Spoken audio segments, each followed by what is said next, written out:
E aí, jovem, tudo bem com você? Espero que sim, que você esteja ótimo. A aula de hoje é sobre pilhas. Então vamos lá. Primeira coisa, né? Pilhas faz parte de um assunto eletroquímica, que é a parte da química que estuda a relação entre a corrente elétrica e as reações químicas. Então você tem uma reação química, uma energia química que se transforma em energia elétrica, e quando isso acontece, temos aí uma pilha. E pode acontecer também da energia elétrica promover uma reação química, uma energia química. E aí nós temos o processo inverso, que é a eletrólise. Então, a aula de hoje é sobre pilhas, tá? A eletrólise a gente vai ver numa próxima aula, ok? Então, vamos lá. Antes da gente falar de pilhas em si, a gente tem que lembrar o seguinte: o que são reações de redox? São as reações que ocorrem com transferência de elétrons, ou a variação do NOx das substâncias que estão participando. Então, olha só.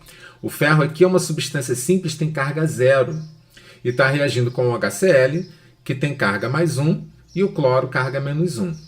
Repare então, quando acontece essa reação, né, eu tenho aqui agora o ferro com uma carga mais 2 e o cloro com uma carga menos um. Repare que a carga do cloro mantém. E o hidrogênio, que tinha carga mais um, passa para uma carga zero. Então teve aqui uma variação de cargas, né, de NOx. NOx é símbolo de número de oxidação, ok? Então aconteceu uma transferência de elétrons. De quem? O ferro, ele passou de 0 para mais 2. Ele perdeu 2 elétrons. A gente diz que ele sofreu uma oxidação. E o hidrogênio tinha carga mais um e passou a ter uma carga zero. Ele ganhou elétron. Nesse caso, a gente diz que ele sofreu uma redução. Ok? Então, pilhas nada mais são do que reações onde acontece transferência de elétrons. São reações redox. Por isso que eu estou lembrando isso aqui agora. Ok? Então, a gente vai usar muito esses dois conceitos, de oxidação e de redução. Então, vamos amarrar isso aí direitinho. O que é oxidação? Oxidação é a perda de elétrons. Você pode encarar como um aumento do NOx. Tá? E a redução é o ganho de elétrons, que você pode encarar como uma redução do NOx. Beleza? Então vamos lá. E aí, olha, chegamos em pilha, né? O que é uma pilha ou uma célula galvânica? Meu Deus, professor, que nome é esse? Tá? Esse nome aparece muito em questão, por isso que eu trouxe, ok? Então, pilha ou uma célula galvânica nada mais é do que um dispositivo eletroquímico. Né? Envolve elétrons, envolve química, substâncias ali que vão oxidar e reduzir. Tá? Que vão converter essa energia química, essa transferência de elétrons, né, numa energia elétrica. E ela é espontânea. Né? A gente usa pilha, bateria, né, para fornecer energia para a gente. Tá? Então, um processo espontâneo. Beleza. Então, uma reação química que vai formar aí uma corrente elétrica. Show de bola. Então, olha só. A gente está acostumado, né, com esses formatos aqui de pilhas. Né? Então, a gente tem pilha tamanho AA, tamanho AAA, que é a famosa palito, né? Mas será que uma pilha sempre foi assim? Não, né? A palavra pilha também lembra pilha aqui, olha, no caso, né? Uma pilha de livros, né? Que você está tendo que estudar para o Enem, né?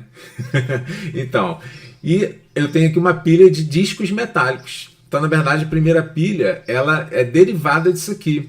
Um cara chamado Alessandro Volta, ele empilhou discos metálicos e esses discos metálicos, eles transferiam elétrons entre eles. Tá? Então a pilha que a gente usa hoje, né, aquela primeiro retrato ali, ela é um pouco diferente disso, ok? Mas os processos de transferência de elétrons são os mesmos, tá? Alguém na pilha vai oxidar e alguém vai reduzir. Alguém perde elétrons e alguém ganha, ok? Então, olha, a pilha famosa, né, a pilha que costuma cair em prova em questões de ensino médio, no Enem, é a pilha do Daniel, tá? Daniel foi esse cara aqui, né? A pilha dele é uma pilha dita molhada, né? Não é uma pilha seca, né? Porque você tem aqui soluções, tá? E mergulhado nessas soluções a gente tem aqui discos metálicos, né? De um lado aqui, originalmente, a pilha do Daniel ele fez com zinco e com cobre, tá? Então é uma placa de zinco metálico mergulhada numa solução que tem cátions zinco mais 2, ok? E uma placa de cobre mergulhada numa solução que tem cátions cobre mais 2. As soluções são interligadas por uma ponte salina e eu tenho aqui um voltímetro, né, indicando que você tem ali a transferência de elétrons. Então essa pilha do Daniel, ela gera 1,10 volts, tá? Então a gente vai investigar isso tudo aqui, vamos desvendar todos esses conceitos. Qual é a função da ponte salina? Por que são gerados 1,10 volts, né? Por que eu estou vendo essa setinha aqui do fluxo de elétrons indo aqui da esquerda para a direita, né? Estou vendo aqui que o zinco é o anodo, ou ânodo, que tem carga negativa. Estou vendo aqui que o cobre é o cátodo, ou a carga positiva, certo? Então vamos desvendar isso tudo aí com calma, ok? Então vamos lá. Primeira coisa que a gente vai ver aqui é o seguinte, olha, o Daniel, ele utilizou zinco e cobre, tá? E o que você está vendo aqui nesses valores são os chamados potenciais de redução. Potencial você pode entender como a tendência. Então, repare, eu tenho aqui, olha, a tendência do zinco ganhar 2 elétrons e virar zinco metálico. Né? Essa tendência, no caso, é de menos 0,76 volts. E eu tenho aqui esse potencial de redução do cobre, mais 2, de ganhar 2 elétrons, virar cobre zero. Essa tendência de redução do cobre é de mais 0,34 volts. Beleza? Então, qual é o nosso raciocínio? Né? Na pilha do Daniel, ou em qualquer outra pilha, né, um elemento vai perder elétrons e um elemento vai ganhar elétrons. Tá? E aí, olhando esses potenciais de redução, eu vou desvendar o seguinte. Ora, quem tem aqui a maior tendência de sofrer redução? De ganhar os elétrons? O elemento que tem o maior potencial de redução. Então, entre o cobre, cujo potencial de redução é mais 0,34 volts, e o zinco, cujo potencial de redução é menos 0,76 volts, a tendência do cobre de sofrer redução é maior do que a do zinco. Então, é o cobre que vai sofrer a redução e o zinco vai sofrer a oxidação. Tá? Então, no caso aqui, eu tenho cátodo, e no cátodo acontece a redução, e ele é o nosso polo positivo da pilha. E eu tenho aqui o anodo, onde acontece a oxidação, e ele é o nosso polo negativo da pilha. Tá? Então, cátodo, redução, anodo, oxidação. Tá? A regra do CRAL. Cátodo, redução, anodo, oxidação. Ok? Então, lembra disso, tá? Sempre CRAL. Cátodo, redução, anodo, oxidação. Já falou isso, professor? Eu sei. É só para fixar. Então, olha só, galera. Vamos lá, ó. Então, no cátodo, que vai acontecer redução, né, que é a carga positiva, o cobre vai sofrer redução, porque tem a maior tendência de sofrer redução. Então, cobre mais 2 vai ganhar 2 elétrons e vai virar cobre zero. Beleza? Ó, mais 2 com menos 2 elétrons, cobre zero, metálico. Ok? E no anodo vai acontecer a oxidação. Ou seja, o que eu te dei aqui foi a tendência da redução, né? Que é menos 0,76, tá vendo? Olha, zinco mais 2 ganhar 2 elétrons virando zinco metálico. Mas isso não acontece na pilha. O que acontece na pilha é o contrário. O zinco vai sofrer a oxidação. Então a gente está trabalhando com essa reação aqui invertida, olha. O zinco vai oxidar, ele vai perder elétrons. Então no caso aqui o zinco, zero, repara aqui, ó. Seta para a esquerda, ele vai virar zinco mais 2 e vai perder 2 elétrons. Ok? Então essa é a reação do anodo, né? A reação do polo negativo, a oxidação. Ok, gente? Espero que vocês tenham entendido. Vamos adiante. Então agora vamos investigar um pouquinho melhor o potencial de redução. Tá? O potencial de redução é a tendência que a espécie tem de sofrer redução. E quanto maior o potencial de redução, mais facilmente a espécie sofre a redução. Tá? Temos também o potencial de oxidação, tá? Mas a gente está dando um foco aqui no potencial de redução. Por quê? Porque a maioria das questões vai fornecer como dado da questão os potenciais de redução. Tá? É mais comum, ok? Mas o potencial de oxidação seria o quê? Seria a tendência de sofrer a oxidação. Tá? A gente vai voltar aqui, olha. Tá vendo? O potencial de redução do zinco é menos 0,76. O de oxidação seria mais 0,76. É o mesmo valor, só que invertido. O de redução do cobre é mais 0,34. E o de oxidação seria menos 0,34. Tá? É só inverter os valores, ok? Então aqui, olha, concluindo, né? Quanto maior o potencial de redução, maior a facilidade de sofrer redução. E aí, no caso, essa substância vai oxidar alguém. vai fazer com que a substância perca elétrons, tá? E aí você tem aí um melhor agente oxidante. Já já vamos investigar melhor essa coisa aí do agente oxidante, agente redutor, tá? Mas o raciocínio é esse, ok? Então vamos adiante. Então, olha, resumindo a pilha do Daniel, eu tenho aqui as semi-reações de oxidação e de redução, né? Reação do cátodo, que é o polo positivo, e do anodo, que é o polo negativo. E aí, no caso, olha, essas são chamadas de semi-reações da pilha, semi-reações da célula galvânica, ok? E aí, nesse caso, olha, a gente pode também fazer a reação global, né? A gente soma a reação do cátodo com a reação do anodo, tá? E aí eu preciso que os elétrons ganhos e perdidos estejam iguais. Nesse caso, tá. Se não tiver igual, você iguala, ok? Multiplicando, né? Multiplicando invertido, você consegue igualar os elétrons, tá? Então, beleza. Então, aqui tá igual, então vou cancelar, né? 2 elétrons que o cobre ganhou com 2 elétrons que o zinco perdeu. E aí, eu estou juntando tudo que tem antes da seta. Antes da seta aqui, olha, eu tenho cobre mais 2, aquoso, né? Dissolvido na água, mais o zinco metálico. Formando, o que tem depois da seta? Cobre metálico e o zinco mais 2. Ok? Então seria a reação global da pilha. Ok. E aí, gente, só falta a gente falar aqui da DDP da pilha, diferença de potencial. Vocês lembram quantos volts deu aquela pilha do Daniel, lá no início? Será que vocês lembram? Então, olha só, vamos ver. Pensa aí, vamos conferir. Como que a gente calcula essa voltagem da pilha, né? A gente chama de DDP. A gente faz o potencial de redução maior menos o potencial de redução menor. A gente sempre trabalha com os potenciais de redução, ok?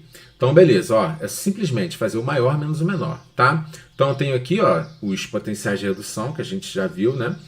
E aí, olha, vou fazer o maior menos o menor, tá? Qual é o maior? Ah, o maior é o do cobre, tanto que foi ele que sofreu a redução, né? Então, pega aqui o maior, menos da fórmula, o menor. O menor é o do zinco, tá? Não esquece de levar o sinal junto, ok, galera?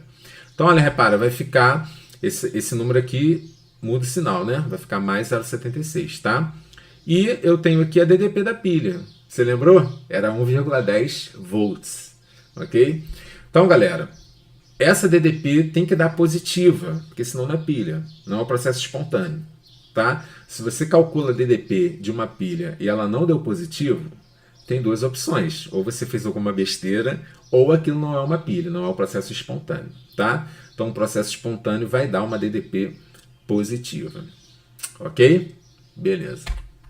Então, olha, representação da IUPAC, tá? Uma pilha, ela pode ser representada com a semi-reação do anodo, barra dupla, a semi-reação do cátodo.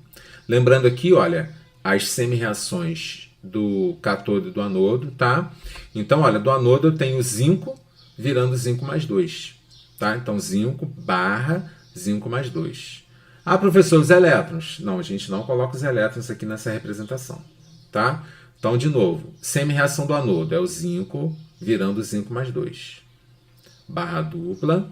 Agora, o cobre mais 2, não coloca o elétron, virando cobre 0. Cobre mais 2 barra cobre 0. Ok? É isso, tá? Anodo barra cátodo. Então, galera, desvendando agora o que é a ponte salina, qual que é a função dela. Ora, a função da ponte salina está aqui, ó, manter a neutralidade elétrica das soluções. Por que é que acontece na pilha do Daniel? Tá? Vai acontecer o seguinte, olha, o zinco ele está virando zinco mais 2, né? O zinco está perdendo elétrons, os elétrons caminham pelo fio e chegam aqui no cobre metálico. Com o passar do tempo, eu vou inundando isso aqui, olha, eu vou enchendo isso aqui de carga positiva. Um monte de carga positiva. Zinco mais 2, zinco mais 2, zinco mais 2, zinco mais 2. Certo? E aqui, olha, o cobre mais 2, ele está sumindo da solução, porque os elétrons chegam aqui do zinco, e aí o cobre mais 2 que está aqui na solução vem e ganha esses elétrons, né? Com o passar do tempo, essa lâmina de cobre ela ganha massa, inclusive, né? E a do zinco ela vai deteriorando, ela vai perdendo massa. tá? Então você começa a ter um desequilíbrio aqui das cargas elétricas. E a ponte salina ela permite esse reequilíbrio das cargas nas soluções, ok? Sem a ponte salina, a pilha não funciona, ok? Beleza. E aí o fluxo dos elétrons, né, é sempre do polo negativo do anodo para o polo positivo, cátodo, tá? Então os elétrons caminham por esse fio externo, tá? E aqui, né, os cátions pela ponte salina. Ok? Beleza. Agente oxidante e agente redutor, tá? Cuidado para você não confundir isso agora. O que é o agente oxidante? Agente oxidante é o cara que promove a oxidação. Ele promove a perda de elétrons. Para alguém perder os elétrons, alguém vai ter que ganhar, né? Quem ganha os elétrons é o cara que sofre a redução. Quem sofreu a redução na pilha do Daniel? Cobre mais 2. Então ele é o agente oxidante. E o agente redutor é o cara que promove a redução. O cara que promove o ganho de elétrons. Para alguém ganhar elétrons, alguém vai ter que perder. Quem perde elétrons é quem sofre a oxidação. Na pilha do Daniel, quem sofreu oxidação? Foi o zinco metálico. Então, na pilha do Daniel, o zinco metálico é o agente redutor. Ok? Ah, professor, inverteu aí. Agente oxidante sofre a redução. Agente redutor é quem sofre a oxidação. Tem um gatinho fofinho aqui, não é porque você é tão negativo, é porque eu preciso ser um melhor agente redutor. Ok? Beleza. E aí, chegamos aqui numa música. Cara, essa música vai te ajudar a gravar todos esses conceitos. Eu sei, eu admito que é muita informação, tá? Então essa música vai te ajudar a gravar isso tudo. Não confundir esses conceitos, tá? Professor, tem um pintinho amarelinho aqui. Por quê? Porque é uma paródia, né? Então, pintinho amarelinho. Meu pintinho amarelinho cabe aqui na minha mão. Ok? Então a gente vai cantar nesse ritmo, tá? Como? O anodo é negativo, sofre oxidação, fornece elétrons pro cátodo, que é positivo e sofre redução. O anodo é negativo, sofre oxidação, fornece elétrons pro cátodo, que é positivo e sofre redução. O agente oxidante sofreu uma redução. Quem sofre a oxidação é redutor, preste atenção. Admite aí que você fez a segunda voz aqui, né? O anodo é negativo, sofre oxidação. Oxidação. Tava aqui na cabeça, mas eu não cantei para não confundir. Ok, galera? Então, uma musiquinha simples para te ajudar a gravar esses conceitos. Tá? Não bobeia com essa parada, tá? Então repara, ó, o anodo negativo sofre oxidação, ele perde os elétrons pro cátodo, que é positivo e é onde acontece a redução, tá? Lembra que eu falei que a placa de cobre, ela ganha massa? Repara aqui, olha, a placa de cobre mais gordinha, né? Depois da pilha ter funcionado um certo tempo, tá? E a placa de zinco ela perde massa, ok? Então é isso, tá? Espero que vocês tenham entendido, ok? Eu coloquei esse slide aqui para você, de repente, tirar um print, né? Aqui tem todas as informações sobre essa aula de pilhas, ok? Não esquece, e a música vai te ajudar pra caramba, tá? O que falta a gente fazer agora? Falta a gente fazer questão, ok? Por que eu estudo eletroquímica? Para aumentar o meu potencial, ok? Beleza, galera? Então vamos lá fazer questão agora. Então vamos lá. A primeira questão aqui é do Enem 2018. Em 1938, o arqueólogo alemão Wilhelm König, diretor do Museu Nacional do Iraque, encontrou um objeto estranho na coleção da instituição, que poderia ter sido usado como uma pilha, similar às utilizadas em nossos dias. A suposta pilha, datada de cerca de 200 a.C., é constituída de um pequeno vaso de barro, argila, no qual foram instalados um tubo de cobre, uma barra de ferro, aparentemente corroída por ácido, e uma tampa de betume, asfalto, conforme ilustrado. Então temos aqui, olha, a tampa de betume, né? A barra de ferro, o tubo de cobre, esse aqui, tá? o vaso de barro, né, o vestígio do ácido aqui envolvendo, ok. Né? Se a gente comparar com a pilha que a gente usa hoje, né, realmente parecido. Considere os potenciais padrão de redução. Então, ele forneceu os potenciais padrão de redução do ferro, 2 mais para ferro 0, né? Menos 0,44. Do hidrogênio H+, virando H2, 0 volts. E do cobre 2+, virando cobre 0, 0,34 volts positivo.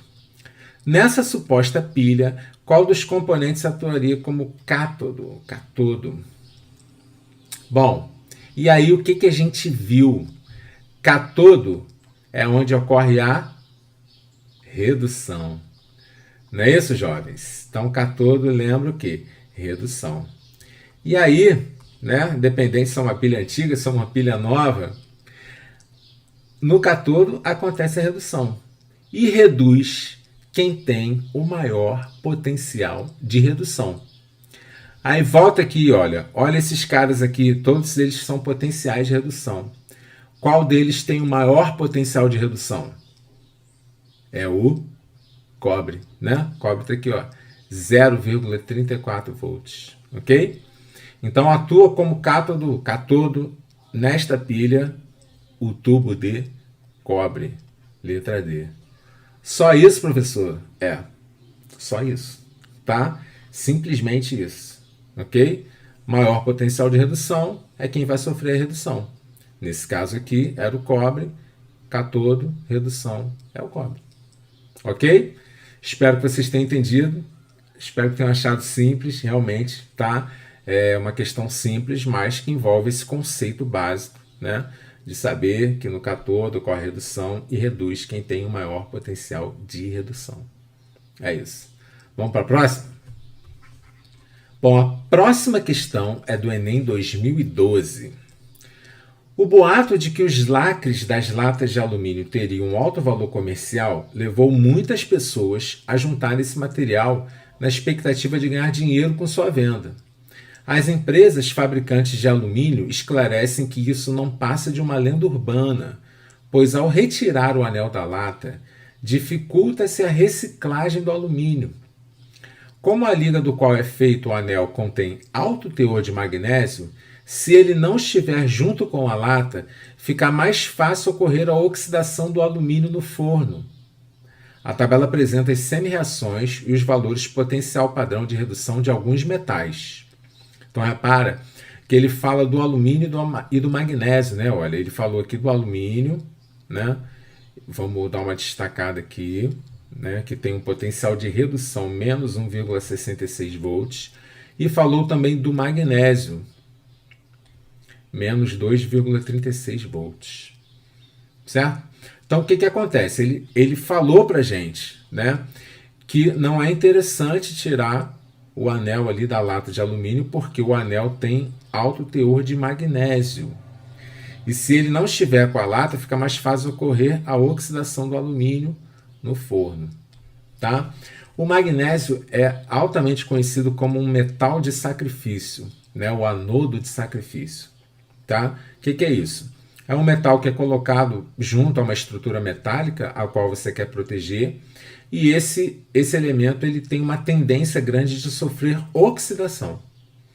Então, navios, plataformas de petróleo têm anodos de sacrifício, tá? Tanques de postos de combustíveis, né? Que o tanque fica lá enterrado no chão, tem esses anodos de sacrifício, tá? Que são metais que têm uma grande tendência de sofrer oxidação.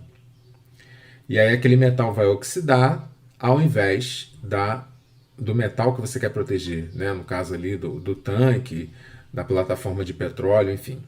Tá? Então repara, olha, a gente vai utilizar o conhecimento, né, de potencial de redução, potencial de oxidação, tá? Então o que essa questão quer, né? Vamos dar uma olhada aqui, olha. Com base no texto e na tabela, que metais poderiam entrar na composição do anel das latas com a mesma função do magnésio? Mesma função do magnésio. Ou seja, proteger o alumínio da oxidação nos fornos e não deixar diminuir o rendimento da sua reciclagem. Repara, gente, então temos aqui, olha, potencial de redução, né? Repara que do alumínio é maior do que o do magnésio. Então, quando você coloca alumínio e magnésio, reduz o alumínio e o magnésio vai oxidar, né? Então, para o lugar do magnésio, poderiam ser também metais que têm um menor potencial de redução do que o alumínio. Qual deles temos aqui? Ora, o potássio tem potencial de redução menor do que o alumínio, e o lítio, que também tem potencial de redução menor do que o alumínio. Quando comparados ao alumínio, eles vão oxidar ao invés de reduzir. Tá? Repare então, olha, o zinco não serve porque o potencial de redução dele é maior do que o do alumínio, e o cobre também não serve porque o potencial de redução é maior do que o alumínio. Tá? Então, nesse caso aqui, vai servir o lítio e o potássio. Então, temos aqui, olha, seria a letra E, né? Ó, somente o lítio e o potássio, pois seus potenciais de redução são menores do que o do alumínio, tá? Se você quiser, você pode pensar no potencial de oxidação. Esses elementos vão oxidar ao invés do alumínio. Ah, como é que eu vejo potencial de oxidação, professor? É o mesmo valor, só que invertido. Olha. Então, se a redução do lítio é menos 3,05, o de oxidação é mais 3,05. Ok? Desculpa a letra, que essa caneta não está me ajudando hoje, gente. Eu não gosto quando a letra fica feia. Olha, vou consertar, vou melhorar aqui, 3,05 volts. Tá? O do potássio, mais 2,93 volts. Tá vendo? Quando comparados ao do alumínio, o potencial de oxidação do alumínio, 1,66 volts. Tá vendo? Então, esses dois caras aqui, tanto o lítio quanto o potássio, têm potenciais de oxidação, têm maior tendência de oxidar do que o alumínio. Assim como o magnésio, né? Do magnésio seria mais 2,36. Ok? Espero que vocês tenham entendido. Vamos para a próxima. Então, olha, essa agora é do Enem Digital 2020. As pilhas recarregáveis bastante utilizadas atualmente são formadas por sistemas que atuam como uma célula galvânica enquanto estão sendo descarregadas. Célula galvânica é pilha, né? E como célula eletrolítica quando estão sendo recarregadas. Ora, então como é que é isso? Uma pilha recarregável tem uma reação reversível, como a gente viu em equilíbrio químico, né? Para um lado, no caso, ela é espontânea, ela fornece energia elétrica, só que os materiais se desgastam. Né? E aí você, quando aquele material se desgastou todo, você precisa reconstituir esse material. E aí, no caso, você aplica uma DDP, né, para poder reconstituir aquele material.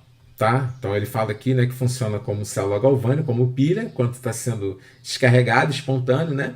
E célula eletrolítica, né, você inverte a reação quando ele está sendo recarregado. Ok. Uma pilha é formada pelos elementos níquel e cádmio, e seu carregador deve fornecer uma diferença de potencial mínima para promover a recarga. Quanto maior a diferença de potencial gerada pelo carregador, maior será o seu custo. Então, quanto mais DDP eu preciso, mais caro fica. Considere os valores de potencial padrão de redução dessas espécies. Então, temos aqui o níquel, né, e o cádmio. Cuidado com números negativos, tá? Quem é maior, quem é o menor, ok? Teoricamente, para que um carregador seja ao mesmo tempo eficiente e tenha um menor preço, a diferença de potencial mínima em volts que ele deve superar é de... Bom, então a gente precisa saber quantos volts gera essa pilha, né? Para saber quanto que eu vou gastar de DDP para reverter o processo, tá? E aí, vocês lembram? A gente falou, né? Como é que eu calculo a DDP da pilha? O delta E da pilha. Como que eu faço essa conta, galera? Como que eu faço isso? Vai ser o potencial de redução maior, tá? Isso a gente não pode esquecer. Menos o menor. Para além da decoreba da música, né? Tem essa fórmula aqui, tá? O maior menos o menor. Qual é o maior aqui? Cuidado com os números negativos, né? Quanto mais distante do zero, menor é o número. Tá? Então aqui, ó, o número negativo, quanto maior ele é, no fundo ele é menor. tá? É meio doido isso, mas é isso, tá? Então aqui, olha, menos 0,230 está mais perto do zero do que menos 0,402, né? Então aqui, olha, o menos 0,230 é maior do que menos 0,402, tá? Então aqui a conta da DDP desta pilha, né, vai ficar como, ó? Vai ser o maior, que é menos 0,230 menos da fórmula o menos 0,402. Ok? Então, cuidado aqui, que esse número aqui vai inverter o sinal, né? Então, esse ΔE aqui vai ficar menos 0,230 mais 0,402. E aí, eu vou ter aqui positivo, né? Mais 0,172. Ok? Volts. Então, essa é a DDP que essa pilha gera. E aí eu preciso de, no mínimo, esse valor de DDP. Tá? Como ele quer aqui, olha, teoricamente o carregador seja ao mesmo tempo eficiente e tenha o menor preço. Tá? Então a gente quer no mínimo, né? Qualquer valor acima disso vai funcionar, tá? Mas como seria o menor custo, então seria aqui a letra B. Ok, jovens? Espero que vocês tenham entendido. Se ficou alguma dúvida, coloquem nos comentários, a gente tenta responder. E no mais, um grande abraço, fiquem com Deus e até a próxima.